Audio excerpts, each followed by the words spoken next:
sangat-sangat berbaloi dan ikut dia. Siapa nak ikut macam gaduh?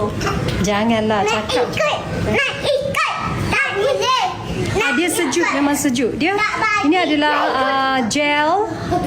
Okey, ini adalah jelly hydrogel. Berhenti. Nak ikut. Ya Allah.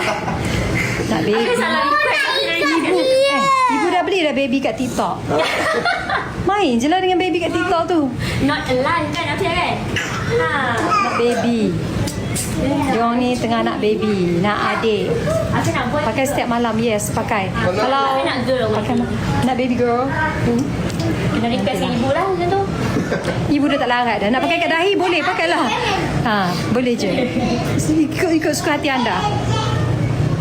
Sebab Janji glowing. betul, janji dia mengurangkan garis-garis, boleh cerahkan. Ni memang kita buat khusus untuk bawah mata. Sebab apa? Bawah mata dan fine line. Kalau kat sini nak letak pun boleh.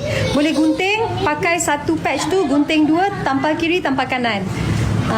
Memang khusus untuk bahagian-bahagian lembut ni. Bawah mata kita kan lembut.